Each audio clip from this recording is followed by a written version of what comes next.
पंढरीनाथ भगवान की जय। माऊली ज्ञानेश्वर महाराज की जय। जगद्गुरु तुकाराम महाराज की जय। श्री संत स्वामी नारायण महाराज की जय। बोलो सब संतन की जय। अवधूत चिंतन श्री गुरुदेव दत्त बजरंग बली हनुमान की जय।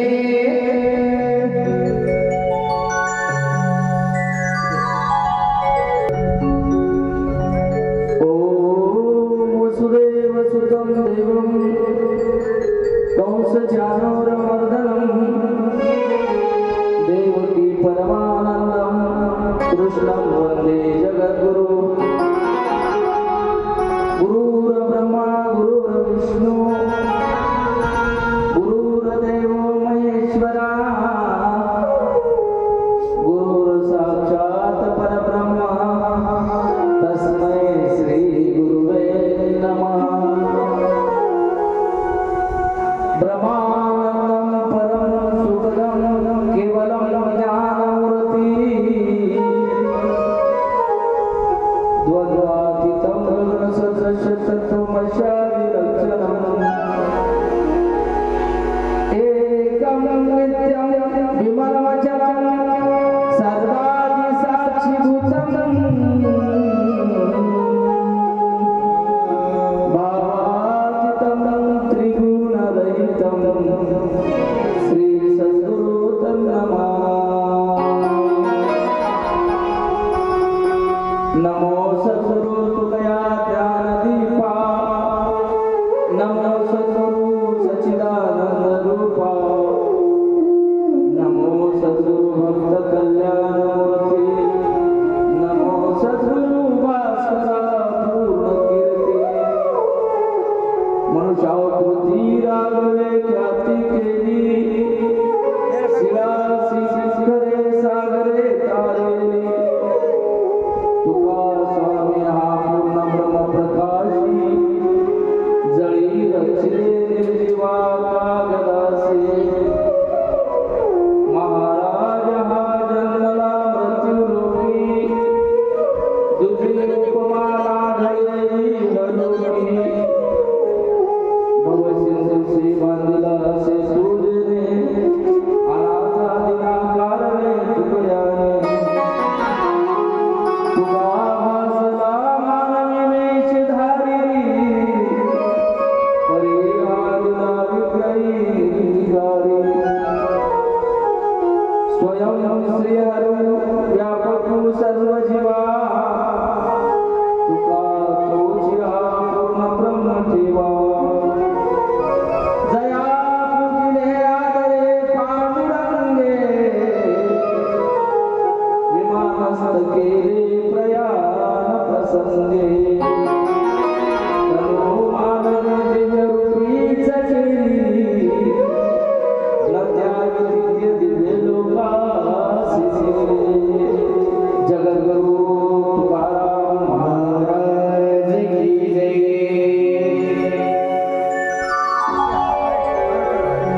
विश्ववंदे महाराष्ट्र भूषण जगद्वंदनीय संत श्रेष्ठ संत शिरोमणी साधू जगद्गुरु तुकोबारा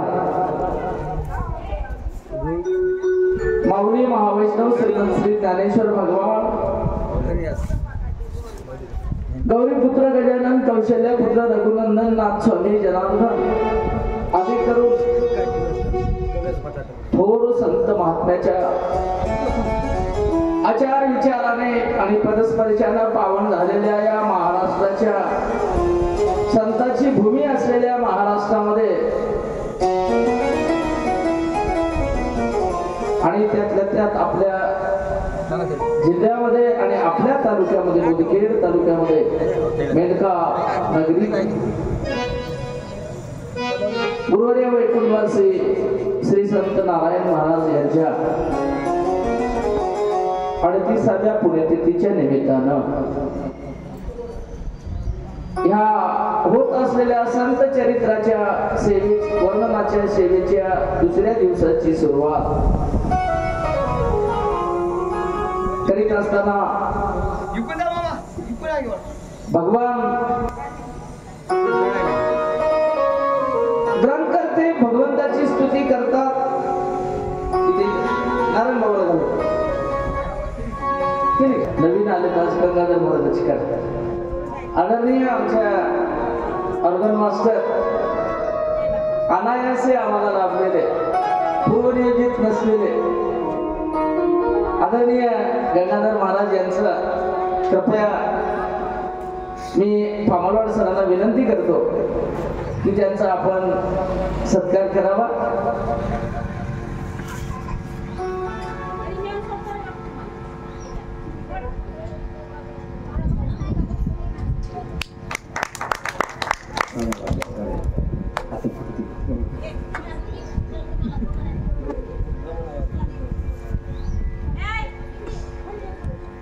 पोती पडी जग मोवा पंडित भयान होय. कबीरदासाचा एक दोहा आहे बघा. पोती पडी जग मोवा पंडित भयान होय. 10 अक्षर प्रेम का पडे सो पंडित होय. जगाच्या बाजारपेठेमध्ये अनंत साधनाची उपलब्धी आहे. जगाच्या पाठीवर साधू संतांनी अनेक प्रकारचं काव्य लिखाण केलेलं आहे महाराज. कबीरदास महाराज म्हणतात काव्य महाकाव्य उपकाव्य 4 वेद 6 शास्त्र 18 पुराण उपनिषद या सगळ्या गोष्टीला चाचपून किंवा त्यांचं मंथन करून कितीही ज्ञान कमिलं आणि जर त्याच्याकडे 2.5 अक्षर प्रेमाचे नसतील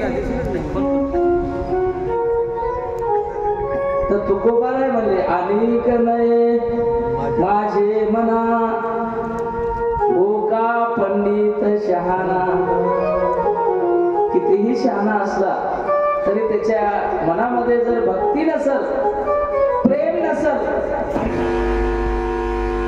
तर ते महाराज त्याचं अभ्यास त्याचा वागणं त्याचं सगळं कुचकाने. तसं एका माणसाचा हार दुसऱ्या माणसाला का जमते कधी जमते त्याच्या पाठीमागं 2-2.5 अक्षर प्रेमाचे लागतात. आणि म्हणून हे 2.5 अक्षर ज्याच्याकडे असतील ज्यांना बांधले असतील कबीरजी म्हणले त्याला कुठल्याच जगातल्या शास्त्राचा अभ्यास करायची गरज नाही महाराज. आणि शेवटचं तत्व प्रेम तत्व सांगितलंय. परमात्मा तत्वामध्ये शेवटचं तत्व सांगितलंय. आणि म्हणून प्रेम हे कधी वाढते. मी काल सांगून गेलो एकमेका देवमुखी चुके घालो हुंबरे. आणि म्हणून या मुखात त्या मुखात ज्या दिवशी प्रसाद ग्रहण होतो आम्ही करतो प्रसादाच्या रूपानं त्याला आपण प्रेम म्हणू. प्रेम असल्याशिवाय प्रसाद या गोष्टीला महत्व येत नाही. आवडीने भावे हरिनाम घेसी तुझी चिंता त्याची सर्व आहे. आणि म्हणून त्याच्याही अगोदर आम्हाला आवडीची गरज आहे. असो आपण संत चरित्राच्या वर्णनाचा विषयावर आजच्या दुसऱ्या दिवसाची सेवा करीत असताना रमेश भाऊजी पाठीमागे पोर बोलत ते त्याने इथे येऊन बसावं.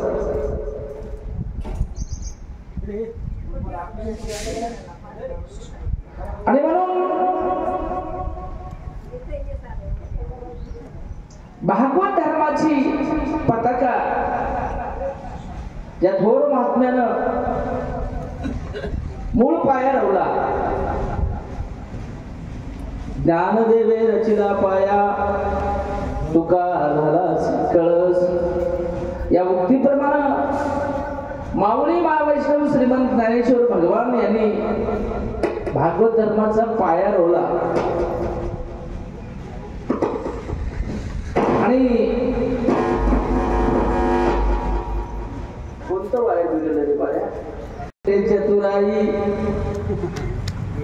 दुःख से घटे शरीर पाप से घटे लचेरी कह गए दास कबीर. आणि म्हणून चिंताजनक परिस्थिती दूर कशी सारावी. वारकऱ्याला चिंता शिवू नये महाराज. का शिवू नये? चिंता केल्यावर काय होते महाराज? तुमच्यातलं असलेलं चातुर्यपण, चतुराई, चपळपणा हरवून जाते. आणि चातुर्य चपळपणा हरवून गेला की होत असलेलं काम थोडस मन लावते. हे जसे दोन सांगडी आता तशीच पुढची सांगड महाराजांनी सांगितलं. लक्ष्मी टिकवायची असेल तर पाप सोबत जमणार. आणि पाप जर बांधलं तर लक्ष्मी जवळ राहिला. पाप से घटे लक्ष्मी. आणि म्हणून आम्हाला लक्ष्मीची गरज असत. खऱ्या वारकऱ्याला लक्ष्मीची गरज पडणार महाराज. लक्ष्मीच्या नादी वारकरी लागत नाही. लक्ष्मीचा जो पती आहे की नाही त्याला ताब्यात ठेवते. लक्ष्मी कुठे जाणार आहे? ती पतीच्या पाठीमागे धावतच येते. आणि म्हणून लक्ष्मीचा जो पती आहे त्याची आराधना करा. लक्ष्मी अनायासे येते. आता आम्ही लक्ष्मी कशाला म्हणतो तो भाग वेगळा. काही दुकानदार दुकान उघडल्यावर सुद्धा कुलूप काढून दुकान उघडलं साफसूफ झाले की अगरबत्ती लावून त्या गल्ल्याला ओवाळतात. त्याच्या आवाक्यानं त्या गल्ल्याला ते लक्ष्मी समजते महाराज. पण गल्ला खरंच लक्ष्मी आहे का? प्रामाणिकपणाने इमानीद्वारे तुकोबारांनी व्यवहार कसा केलाय मी सांगून गेलो. तसा जर दुकानदाराने व्यवहार केला तर लक्ष्मी. पण हे मुतकेला भेटते 5 रुपयाला वस्तू इथं आणून विकायला 10 रुपयाला. आणि त्याचे आलेले 10 रुपये हे समजाले लक्ष्मी. खरं सांगा शास्त्र त्याला लक्ष्मी म्हणते काय? म्हणत नाही महाराज. लक्ष्मी वेगळी आणि पैसा वेगळा. आमचा समज आहे पैसाच लक्ष्मी नाही. पैसा वेगळा आहे. जोडून या धन उत्तम व्यवहारे उदास विचारे वेच करे.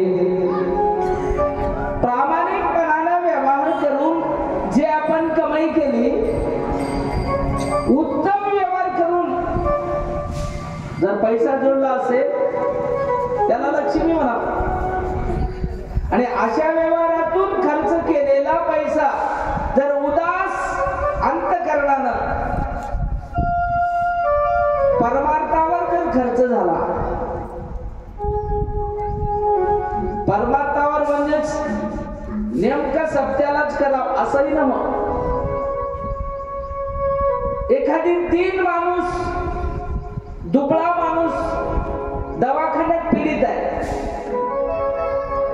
आणि त्याला पैशाची गरज आहे. अशा वेळेलाही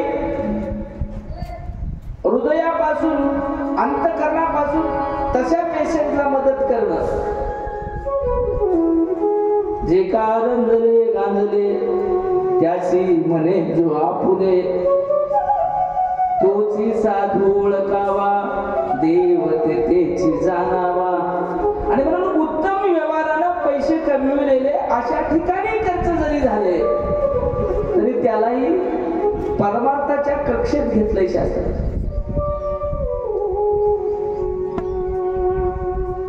आणि म्हणून संत तुकोबारायांनी जो व्यवहार केला, आमचा व्यवहार कसा असावा, आमचं गृहस्थाश्रमातलं जीवन कसं असावं, आमचं व्यवहारातल्या नात्यासोबत वागणं कसं असावं, समाजाशी कसं असावं, आणि हे ऐहिक जगताचं वागणं संपल्याच्या नंतर पारलौकिक वागणं आमचं कसं असावं, ह्या दोन्हीचा साधा बांधा जगद्गुरु तुका अवतार नामयाचा भगवंतानं द्वापार युग संपला महाराज, यादव कुळाचा नाश झाला आणि कृष्ण भगवान निजधामाला गेले. आणि मध्यंतरी काही काळ या जगाच्या पाठीवर संतही नव्हते, देवही नव्हता, तुरळक कुठेतरी एखादी सज्जन वृत्तीचा माणूस होता. जगातला 60% नीती संपली होती. द्वापार या शब्दाचा अर्थ असा आहे, दोन भाग. त्रेतायुग म्हणजे 100% सत्य बोलणारे लोक, त्रेतायुग म्हणजे 1/3 25% असे तसे, आणि 75% लोक सत्यवादी, त्याचं नाव त्रेतायुग. आणि द्वापारामध्ये 50% असे तसे आणि 50% सत्यवादी. अशा अवस्थेमध्ये अर्जुनाची काय अवस्था झाली, नात्या गोत्याला दिसणाऱ्या सगळ्यालाच आपलं म्हणू लागला अर्जुन. आमची अवस्था अर्जुनासारखीच आहे महाराज. आता आम्ही समोर आलेल्या प्रत्येकाला आम्ही आपलं समजावं.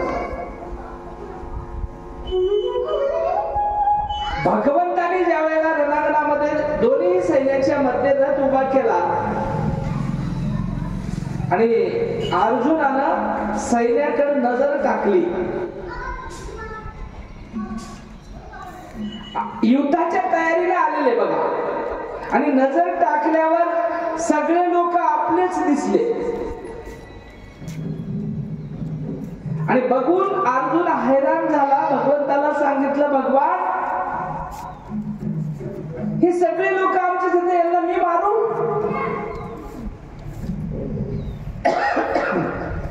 कसं मारू? खूप मोठा इतिहास आहे.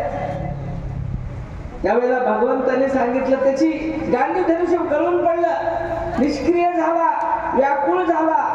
हीच अवस्था आमची आहे महाराज. आम्ही जगाला आपलं समजलो. त्यावेळेला भगवंताला अर्जुनाला गीतोपदेश करावा लागला. अर्जुना, हे दिसतात ते तुझे नाहीत, आणि तू समजायलाच माझे आहेत नाहीत. नाथरायांनी याच प्रमाणाला अनुसरून एक अभंग लिहिला आहे. साधावया परमार्था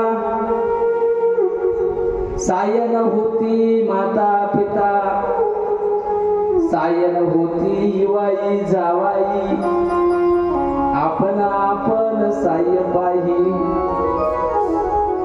साय सद्गुरु समर्थ तेच करीती स्वहित, एका जनार्दना शरण नोहे एकपणा वाचून. एकपणा पाहिजे म्हणजे नाथा, एकपणा याचं नाव अनन्य भक्ती, एकनिष्ठत्व. आणि म्हणून अर्जुनाला भगवंतानी सांगितलं अर्जुना हे तुझे नाहीत. अर्जुनाची अवस्था बदलली आणि अर्जुनाला करता करविता भगवंत आहे त्याच्या सत्तेनं सगळं काही होते इथपर्यंत नेलं. करते मला जोपर्यंत आम्ही आमच्याकडे घेतो की नाही तोपर्यंत दुःखच आहे मला. परत आम्हाला वाटते आमच्यामुळे होते. हे जगाचं परिवर्तन, जगाचं चलन मलन, जगाचं राहत गाडग मी करतो म्हणून होते असा ज्याचा कोणाचा जर समज असेल तर ते महाराज म्हणले कुचकानी आहे. करतेपणा आपल्याकडे घेऊ नको.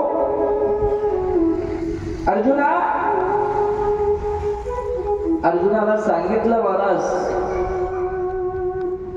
कुणीच कुणाचं नाही. संसारातलं आपलं कुणीच नाही महाराज. एका जळींचा बिंदू, जळींचं विरे, पाण्यावर आलेला बुरबुडा जसा एका क्षणामध्ये जेव्हा फुटेल त्याचा भरवसा नाही. गीतेमध्ये आतापासून इथेपर्यंत सर्व ज्ञान भगवंताने अर्जुनाला दिलं आणि सगळी कथा संपली. यादवाचा नाश झाला. भगवान परमात्माने धामाला निघून गेले. मधल्या काळामध्ये 60% लोक असे तसे वागू लागले. आचार विचाराची पडझड चालू झाली. आचार विचाराची पडझड म्हणजे पिता आणि पुत्रामध्ये कलह होऊ लागला. पुत्र न ऐके पित्याचे, शिष्य न ऐकती सद्गुरूचे. शिष्य सुद्धा बैमानी करू लागले गुरुला. जन्मदात्या माय बापाला लेकरू सुद्धा मारू लागले. चांगले चांगले माणसं बैमानीने वागू लागले. आणि अशा काळामध्ये स्वर्गामध्ये महाराज मीटिंग झाली आणि भगवंताने सांगितलं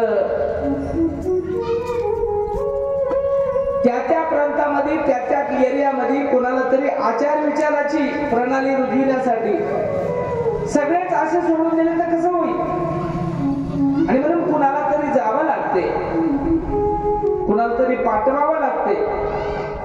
स्वर्गामध्ये भगवंताला महाराज मीटिंग लावली आणि सगळे देवी दैवत त्या ठिकाणी भक्त इथून गेलेले सगळे एका जागी जमले आणि सांगितलं मग आता कोणत्या पूर्वेला कोण पाठवायचं, पश्चिमेला कोण पाठवायचं, दक्षिणेला कोण पाठवायचं, उत्तरेला, सगळ्या चारही दिशेला, आग्नेय ईशान्य नैऋत्य वायव्य आठही दिशेला कोण्या कोपऱ्यामध्ये कोण्या संताचा अवतार पाठवायचा आणि तिथं असलेल्या कलुषित झालेल्या बुद्धीचा झालेला रास नीट करून आचार विचाराची प्रणाली सुधारण्यासाठी भगवंतांनी स्वर्गात विचार मीटिंग लावली. आणि नामदेव महाराज तिथे बसलेलेच होते. खूप मोठा इतिहास आहे पण आपण कथेच्या अनुषंगाने चालू. नामदेव महाराजाकडे बोट केलं भगवंताने आणि मला नामा उठ उभं केलं. कधी बोलतात की या अपेक्षेनच उभं राहिलेलं नामदेव. आणि नामदेवाला सांगितलं लामा तू माग पण केला होतास शतकोटी आपण पूर्ण करण्याचा आणि ते पूर्ण होण्याच्या आधीच आलास. पूर्ण झाले नाहीत मला, तुझं काम पूर्ण झालं नाही.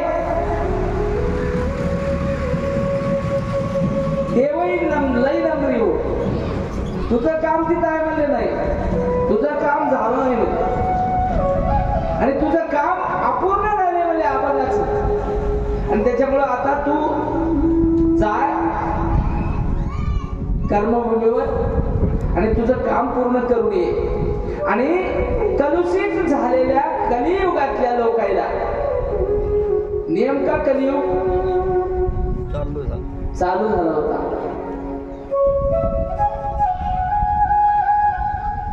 नामदेवाने हात जोडले, प्रणाम केला आणि सांगितलं, महाराज भगवान मला पाठवू नका हो. नामदेव महाराज म्हणले मला पाठवू नका. का पाठवू नका? कलियुगामध्ये खूप लोक कुचळे हातात राहावं तितके वंगळात. खूप याच्यात होवे दिलेले आहेत आणि आपल्या भाषेत बोला.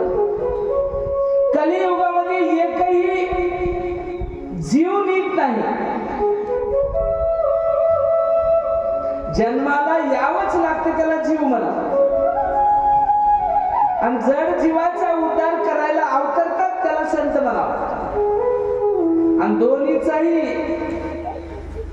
दुष्टाचं हनन करून सज्जनाचं रक्षण करण्यासाठी जे प्रगटतात त्याला देव म्हणतात.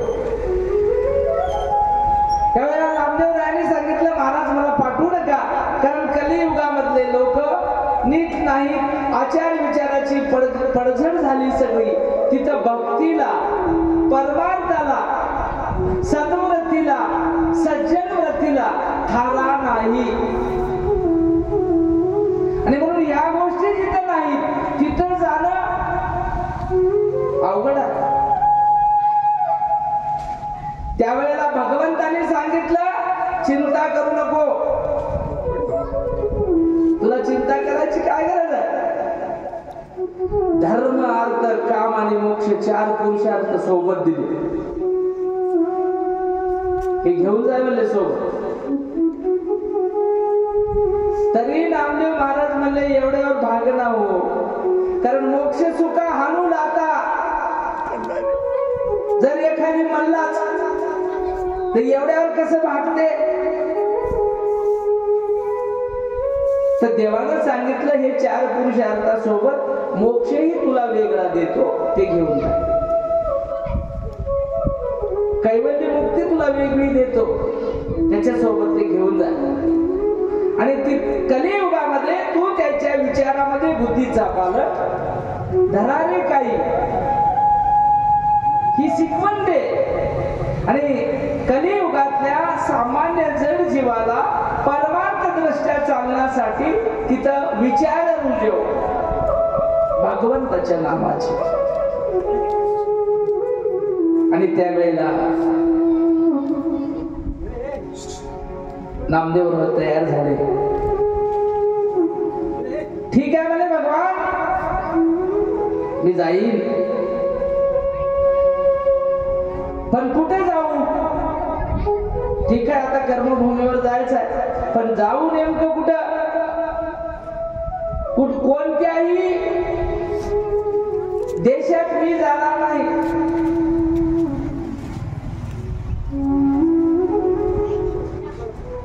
पवित्र ठिकाण मला पाहिजे. ठिकाण तर पवित्र लागतेच, पण कुळ सुद्धा पवित्र लागते. कोणत्याही कुळात मी जन्म घेणार नाही. मला तिथं जायचं असेल पवित्र ते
वरण ते कुळ जेथे जिथं ज्या ठिकाणी हरीचे दास आहेत, तुझी भक्ती जिथं होते तिथंच मला पाठव.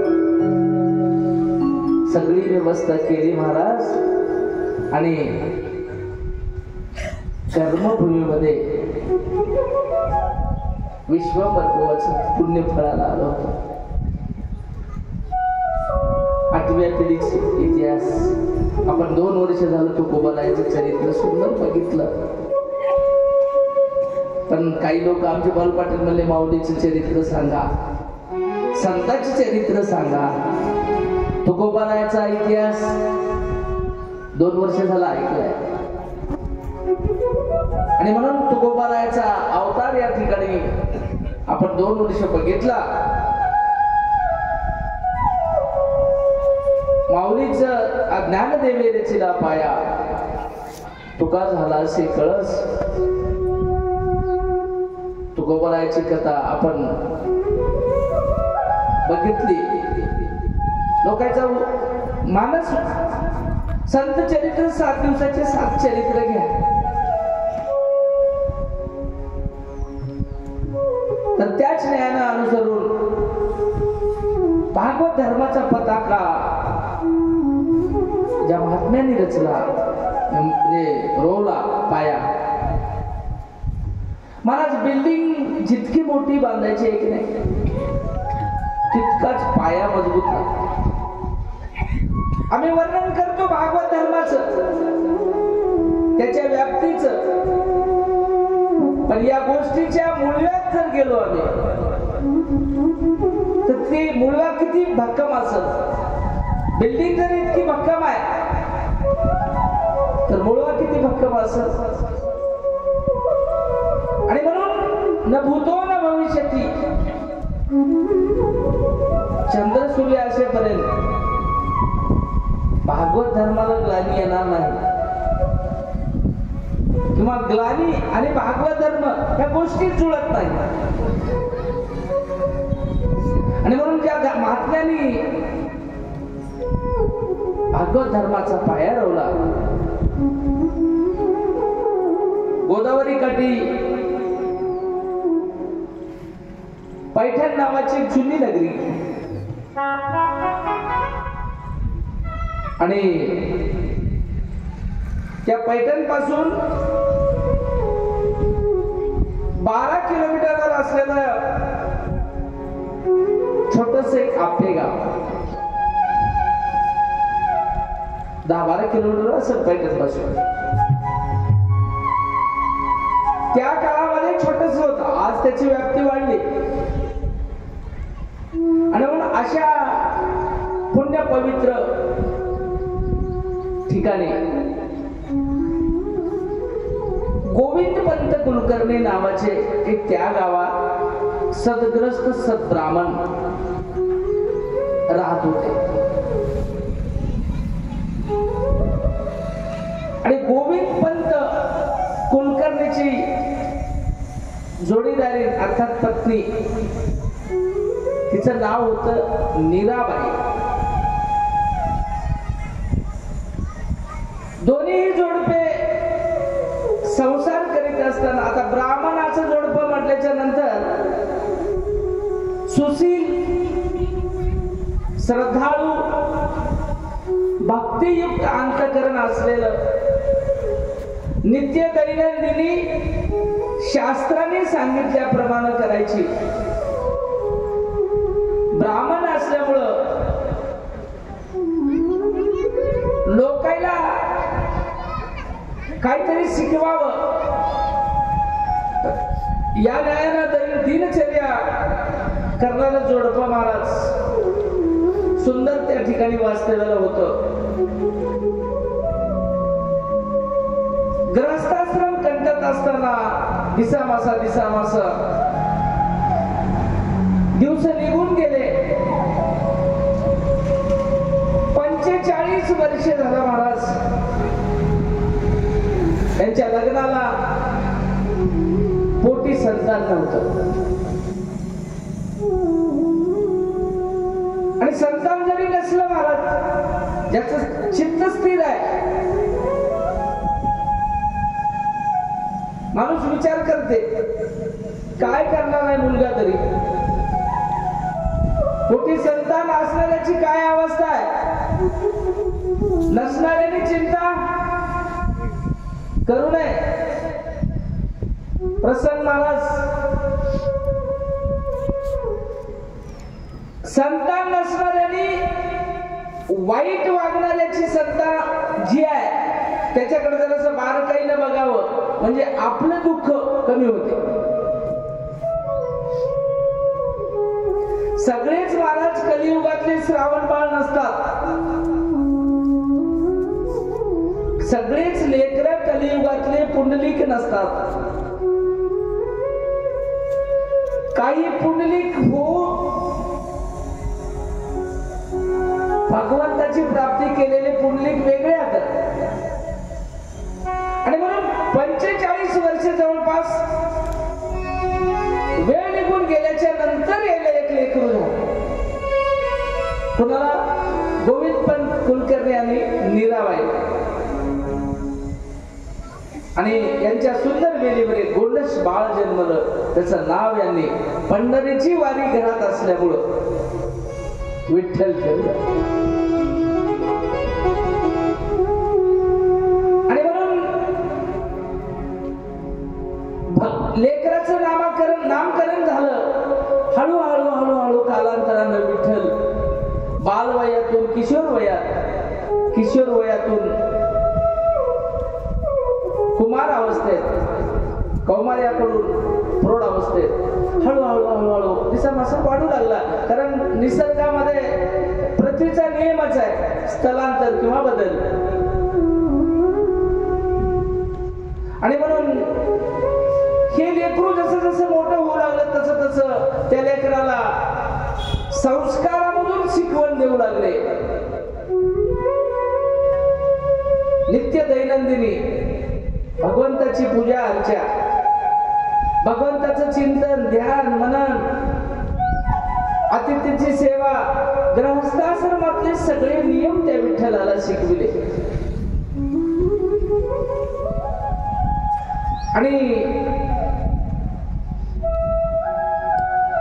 ब्राह्मण मूंज करून घेतात महाराज, त्याची मूंज केली. मूंजही झाली, सगळा विद्येमध्ये प्रवीण झाला विठ्ठल.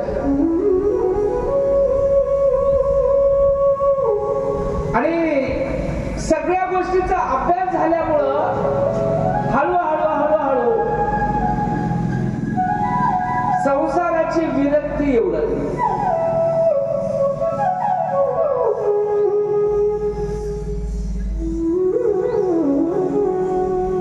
संसार नाशिवंत भासू लागला. आणि मग एक दिवस अजून उर्वरित काहीतरी ज्ञान मिळावं म्हणून काशीला गेला. त्या ठिकाणी आता काशी म्हणजे विद्यापीठच, अध्यात्म विद्येचं, ब्रह्मविद्येचं विद्यापीठ. त्या ठिकाणी महाराज काशीला गेला आणि त्याही ठिकाणी खूप ग्रंथाचा अभ्यास विठ्ठलाने केला. आणि त्या अभ्यासातून संसाराची विरक्ती एवढी निर्माण झाली की संसार बराच वाटला. आणि म्हणून ग्रंथाच्या अभ्यासानंतर विठ्ठलाच्या मनात विरक्ती उत्पन्न झाली. घरापेक्षा जगाची आणि जगापेक्षा जग निर्माण करणाऱ्या परमेश्वराचं कुतूहल मनात निर्माण झालं विठ्ठलाच्या. आणि आपण तीर्थक्षेत्राला जावं, साधू संताला भेटावं असं समजून भ्रमंती करू लागला. भ्रमंती करता करता सगळं फिरणं झाल्याच्या नंतर घरला वापस आला आणि वापस येऊन आळंदीच्या सिद्धेश्वर बेटामध्ये मंदिरामध्ये सिद्धेश्वराच्या त्या ठिकाणी सुंदर असं ठाण मांडलं. 4-2 लोक मंदिरावर जमले. सुंदर असं त्या ठिकाणी भजनाला सुरुवात केली. कारण खऱ्या परमार्थिकाला, खऱ्या ज्ञानाला हे भौतिक साधनाची काही आवश्यकता वाटत ना. भाषणा महाराज दगडाचेच टाळ, दगडाच्या चिपुळ्या भजन करायला काय लागते हो? आमच्यासाठी वैभव महाराज लागते. पण परेपासून भक्ती करणाऱ्याला साधनाची गरज लागणार महाराज. ज्ञानदेवा मौन जपमाळा अंतरी धरुणी श्रीहरी. आणि म्हणून अशा पद्धतीने त्या ठिकाणी भक्ती करणारा तो विठ्ठल तरुण होता. आणि मंदिरावर बसलेला पाहून भजन चालू झालं. हळूहळू भजन चालू झालं की लोक जमतातच महाराज. तुम्ही किती अनाउन्स करा, इथे वाजल्याशिवाय लोक जमणार. आणि हे काही आताच ना, हे निसर्गाचाच नियम आहे. बघा तुम्ही डोंबाऱ्याचा खेळ राहू द्या, ते आधी वाजिते बघा. लोक जमण्याच्या आधी सगळं वाजून लोक जमा करतात. तसं विठ्ठल पंतानं सिद्धेश्वराच्या मंदिरावर एक सुंदर भजन केलं आणि भजन करता करता लोक मंत्रमुग्ध झाले.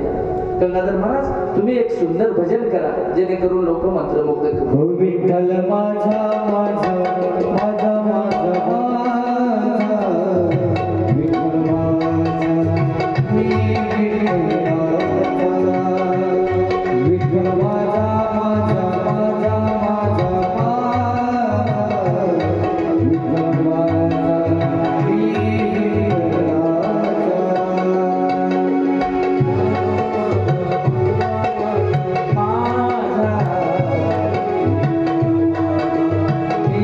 विठ्ठला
बसला.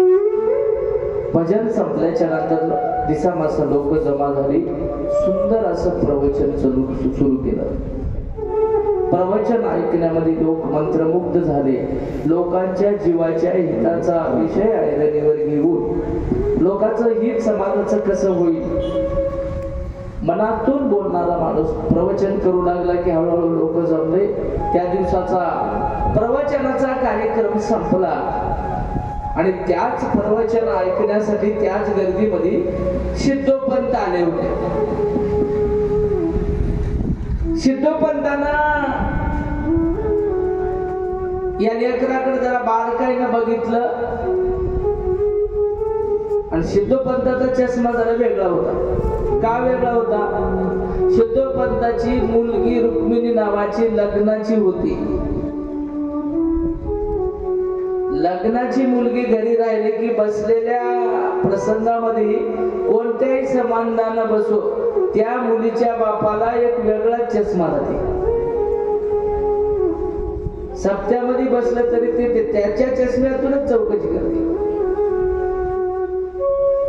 ही अवस्थाच आहे मला जगाची. आणि म्हणून सिद्धोपंताची मुलगी लग्नाची असल्यामुळं सिद्धोपंतांनी थोडीशी बारकाईनं नजर लावली. जवळ आले आणि दिवसभराच्या संपर्कातून आतापर्यंत केलेल्या गायनामधून लेकराचा स्वभाव कसा आहे एका दिवसात तसा काही कळलं ना मला. पण काही चतुर माणसं दासबोधामध्ये उत्तम माणसाची काही लक्षणे असतात. 109 लक्षणं सांगितले. सद्गुणी माणूस असल्यावर बाहेर लक्षणावरून तो कसा दिसतो 109 त्याचे लक्षणं सांगितले आणि दुर्गुणाचे तितकेच होते. त्या 109 मधले लक्षण पैकी जर त्याच्यात दिसू लागलं तर समजावं हे दुर्गुणी होय आणि सद्गुणी त्याच्यातले यादीतलं लक्षण दिसू लागलं तर सद्गुणी. याची पारख असणारे सिद्धोपंत म्हणजे काय आपल्यासारखे अल्पज्ञानी थोडेच होते. आणि पारख केली सिद्धोपंत आणि विठ्ठल कुलकर्णी जवळ आले. कोण कुठले सगळी चर्चा झाली. दिसायलाही नवरदेव चांगला वाटला, वागायलाही चांगला वाटला आणि आपली रुक्मिणी याला द्यावा असा मनात भाव निर्माण झाला. त्या हिसाबाने जवळ बसले, चर्चा केली आणि अतिथी देवो भव पूर्वीच्या काळी बाहेरून आलेला अनोळखी साधू आश्रम शाळेत किंवा मंदिरात राहायचा. माफ करा, धर्मशाळेत. आश्रमशाळा नाही, आश्रमशाळा आता झाल्या. पूर्वी धर्मशाळा गावागावात. धर्मशाळा जर नीट नसेल तर मारुतीचे मंदिर तर आमच्या रामदास स्वामीला गावा परत करून नंतर रामदास स्वामीच्या काळात झाले. पण गुरुकुल कामडी त्या काळात होती. एक तरी गुरुचा आश्रम त्या ठिकाणी, मठ मंदिर गुरु आश्रम त्या ठिकाणी होता. आणि म्हणून मंदिरात राहिले. मंदिरात राहता राहता महाराज म्हणले, कोण सिद्धोपंत म्हणले घरी चल. त्यावेळेला इतर पंतांनी मान्य केलं आणि घराकडे निघाले. घरी गेले महाराज. अतिथी देवो भव. आता मुलगी देवाव म्हणून करीत असलेलं सोयी पण वेगळं राहते आणि आले घरला पाजवावं लागते चहा. बरं दिसना म्हणून केलेला सोय मोठेपणा वेगळा. विठ्ठल पंत हरवून माणूस, कारण सगळा 4 वेळ 6 शास्त्र 8 पुराणाचा अभ्यास झालाय. सगळं पृथ्वी प्रदक्षिणा करून आलेले, महाराष्ट्र दर्शन, भारत दर्शन सगळा अभ्यास करून आलेला नवरदेव होय. नवरदेव तितका कसा नाही. आणि मग आदरयुक्त पूजन केलं, सन्मान केला, पाहुणचार केला. जेवण झालं आणि झोपले. झोपल्याच्या नंतर हे रुक्मिणीचा बाप झोप कुठे येते? चिंता, आता काय विचार बघणार. विचार माणसाच्या डोक्यामध्ये तीक्ष्णता वाढली विचाराची, की बुद्धीला त्रास देतात आणि बुद्धी माणसाला सुधरू देत नाही. मग झोप कुठून येते? थोडीशी डुकली लागली महाराज. तेवढ्याच डुकलीमध्ये सिद्धोपंताला स्वप्न पडलं आणि स्वप्नात भगवंतांनी सांगितलं की तुझी कन्या विचार करू नको, विठ्ठलपंताला देऊन टाक. मनात याच्या आधीच विचार चालू होता आणि एवढ्यात भगवंताचा स्वप्नात अनुग्रह झाला, उपदेश झाला. काय म्हणायचं मला? उठूनच बसला किंवा मला सिद्धोपंत बाजूवर आसनावर त्याच्या. आणि त्याच रात्री विठ्ठलपंताला उठिलं. साधारणतः 1:30 वाजला असत. आणि विठ्ठलपंताला उठिल्यावर विठ्ठलपंतही उठले. विठ्ठलपंताला तरी काय गाढ झोप होती काय? ज्ञानी माणसाला गाढ झोप कधीच लागणार नाही. आणि म्हणून उठ असं टच केल्याबरोबर उठले विठ्ठलपंत. आणि विठ्ठलपंता पुढं यांनी झालेला प्रकार सांगितला. म्हणले, पंत असा असं मला स्वप्नात साक्षात्कार झालाय, भगवंताने सांगितलंय आणि मला आमची एक रुक्मिणी मुलगी आहे नावाची, तुम्हाला द्यावं अशी माझी इच्छा. तुम्ही पाणी ग्रहण करसाल? त्यावेळेला विठ्ठलपंताने सांगितलं, ते का आताच्या नवरदेवासारखा नवरदेव थोडाच होता. त्यानं सांगितलं, आई वडिलाची राय घेतो आणि लगेच तुम्हाला सकाळी सांगतो. ठीक आहे म्हणजे दोघांचा संवाद झाला. जवळपास 1:30च्या नंतर 2च्या नंतर 2 वाजले असतील साधारणतः. पुन्हा ज्याच्या त्याला आसनावर जाऊन झोपली गेली. ब्रह्मप्रहरामध्ये नंतर 3 ते 6च्या दरम्यान पुन्हा विठ्ठलपंताला स्वप्न पडलं. भगवान पहिल्या प्रहरात याच्या स्वप्नात गेले सिद्धोपंताच्या, आणि ब्रह्मप्रहरी विठ्ठलपंताच्या स्वप्नात गेले आणि विठ्ठलपंताला सांगितलं, आशीर्वाद दिला.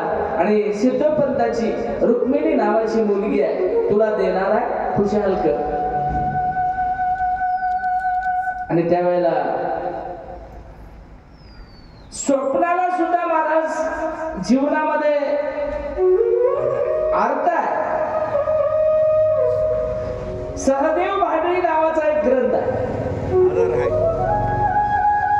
त्या ग्रंथामध्ये महाराज कोणत्या वेळेला काय स्वप्न पडलं, त्याचा काय सिद्धांत आहे, सगळं लिहिलेलं आहे. आम्ही वाचलं पाहिजे.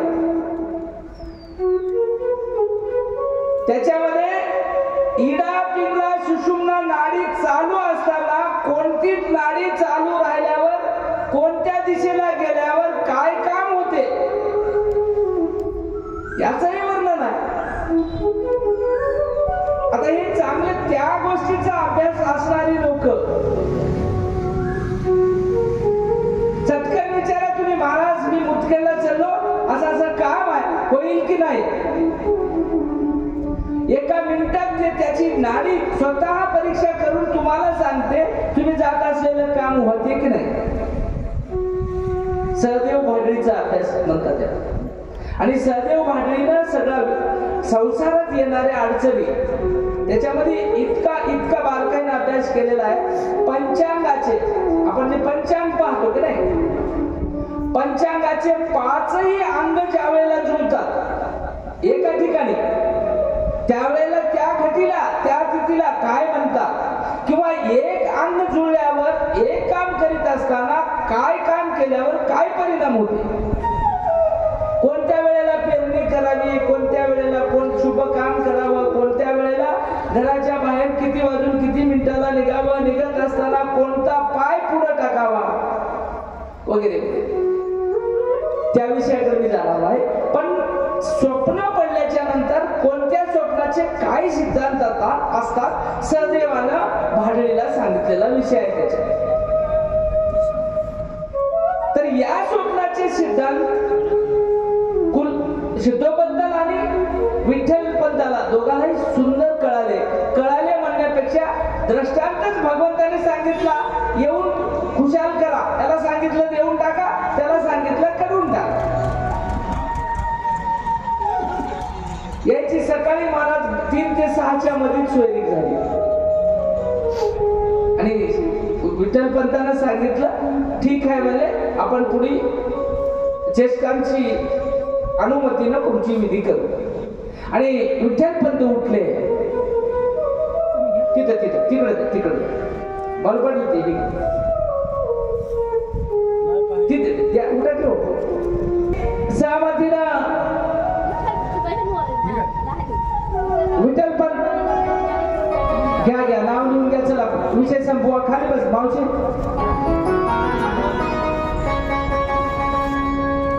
आणि म्हणून रुक्मिणीचा आणि विठ्ठल पंतांची सोयरीक झाली. विधियुक्त लग्न लागलं आणि सुंदर दोघांचा संसार चालू झाला.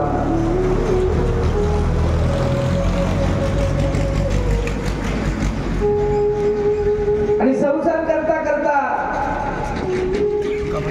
बरेच दिवस सुखाने संसार करू लागले. पण आता शास्त्राचा अभ्यास, संसाराचा परिणाम, दुःखाचं मूळ, आशा, मर्षा, तृष्णा, कल्पना, इच्छा, वासना, शब्द, स्पर्श, रूप, रस, गंध या सगळ्या गोष्टीचा परिणाम विठ्ठल पंताला माहित असल्यामुळं बायकोला म्हणू लागले रुक्मिणी मला संन्यास घ्या वाटला.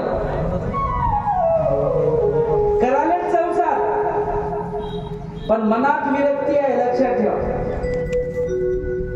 आम्ही संसार करालो पण मनात आसक्ती आहे. फरक इथंच आहे बघ. संसार त्याने केला, संसार आम्ही करतो. असलेली आसक्ती घालून आम्हाला विरक्तीकडे जायचं आहे. संसार तर ब्रह्मदेवापासून मुंगीपर्यंत आहार निद्रा भय मैथून सर्वासी सम समान परी मनुष्य देही ज्ञान. विशेष आहे महाराज मनुष्य द्यायला. 4 खाणीमध्ये संसार आहे. स्वतेज अंड 4 उद्वीज 4ही खाणीमध्ये संसार आहे. बायका लेकरं मुलं सगळ्यांनाच. स्वतेज म्हणजे घामापासून जन्मणारे प्राणी. अंडाज म्हणजे अंड्यापासून जन्मणारे प्राणी. उद्बीज म्हणजे बीजापोटी जन्मणारे प्राणी. आणि जारज म्हणजे दूध पिऊन वाढणारे प्राणी. जन्म मरण्याचे प्रकार संपले. मग त्याच्यामध्ये एक एवढी कोटी फेरे